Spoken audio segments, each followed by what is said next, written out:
how do you guys keep up with the news? Like, do you guys know what about the Walter Reed issue? Does anyone?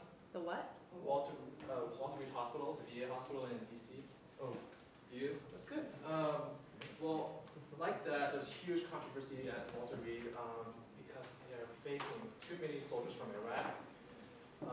Their staff are not able to deal with the overload, and the inadequacies of the hospital as a result of the firing of the Surgeon General. And oddly enough, Portland State finds themselves in a similar situation where they're not able to handle the demand of their student body. There was quite a few complaints that I heard from the student body referring to what this SAC is offering. So concern of inadequate service, which I put up as one of my main points. So inadequate service, concerns about legality, and concerns about confidentiality as the three main points of my speech. And I think when I did my little survey thing, I realized that the majority of you guys were not informed on this issue. And I think it's important since you guys are students, you're part of the student body here, and you do pay for it, which is important of all, because you want to know that you're spending your money wisely.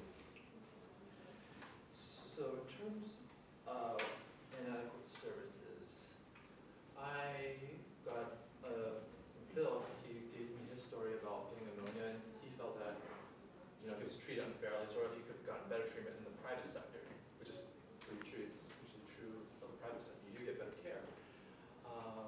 Also, it's true that, which is also, this inefficiency in public health is something that has been complained about. For example, the SAC's inability to provide STD testing, or their inability to provide adequate STD testing is probably the best way of phrasing it. And this is scary because a statistic which is popular among the United States is that one out of two sexually active individuals by the age of 25 would catch an STD, chlamydia, whatnot, which is something to consider, especially in an urban setting with so many people and when we're students. Just for the sake of public health, it's important. And I think the best example of concern was the example of a student body politician who reported that he's a queer student and he thought that the SAC was not providing adequate HIV testing because he needed to get an HIV test, and he found the nursing staff as being, I would say, insensitive to his situation. He was just being, the testing rate was very slow. It took him 2 weeks, according to him, and that the counseling services were not adequate for his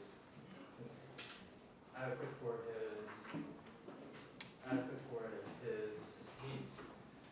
And in order to be fair, I talked to the SAC, and they told me that it's actually 24 hours turnaround for testing, but they only do it 2 weeks, which is because every 2 weeks because of costs. This is a common trend I find with this public health because there's not enough funding to provide what the private sector provides. Whereas when you pay out of pocket and there's an incentive to do your best, whereas in the public sector it's not always true. With that being said, I think the next concern I want to talk about is the concern of legality.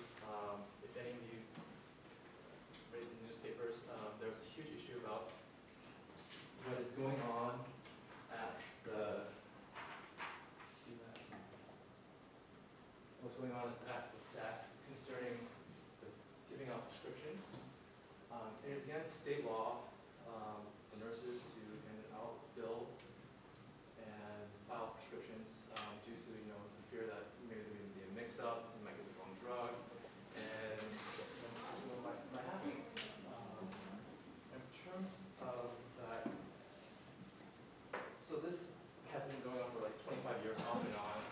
This policy at the SAC was that nurses would take a prescription, fill it, and dispense it.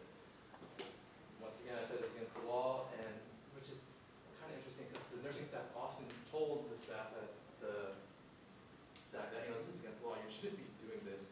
But the staff, according to one of the individuals there, the management completely ignored the nursing staff's concerns about losing their license for this. Even though even the management also later got warnings from the state board, pharmacy, and nursing. With that situation, the staff management just said, well, we just didn't know about the law. And it shows some sense of incompetence, really poor judgment on their part. And they also cite the problem of money. Again, they only do 70 prescriptions a day. That's not enough to hire another physician or pharmacist, which would clarify and allow them to be legal again. So I think one solution that has been proposed is that allow the SAC to have more funding so that they can follow the rules again and still be legal, so that people can get their birth control, or why not? Because so many people use it, even though it's 70 prescriptions a day. Third point I was talking about was concern of confidentiality, which was a point that a student actually brought up in our discussion board. And it was concerned that some of the staff were sharing information, or that students, some of your peers will be able to see some of your information, such as what drugs you're taking, are you in counseling and whatnot. And apparently this is really a big problem because it's really, really against the law. There's all those forms that you fill out when you go to the doctor's office.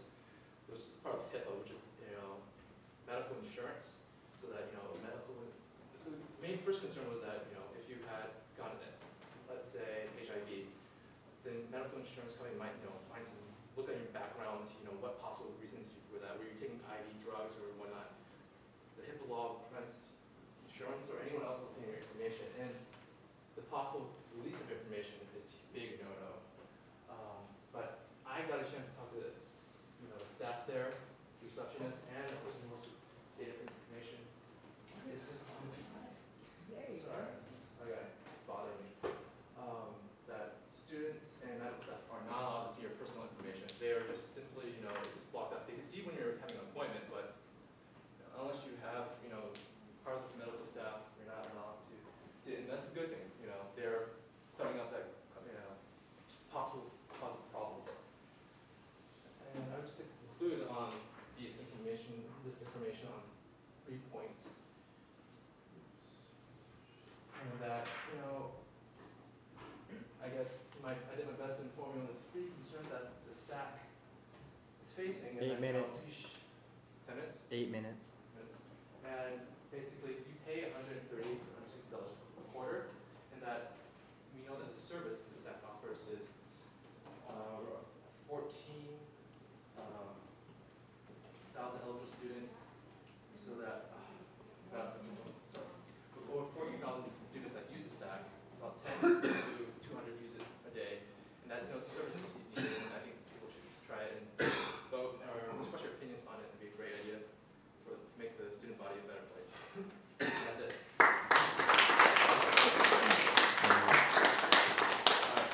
So my questions. Questions, yeah. Does the student health service prescribe drugs now? No, well, the things that they're still a dispensary. Physicians are working there 2 hours, every 1 hour, 15 minutes. So you pick up your prescriptions there, but it's just inefficient since you have to come by a certain amount of time.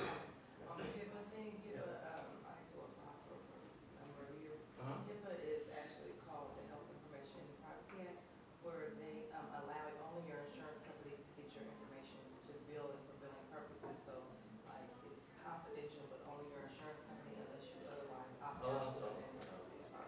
I thought it was a Hippocratic oath, like the doctors had. That's something else. That's That's something else. That's The Hippocratic oath is when you promise, it's an oath as a physician that you promise not to tell information about. Yeah. But I also think it's not the trend. it's not the trend. They're 2 different things, yeah. But I think, yeah, it's also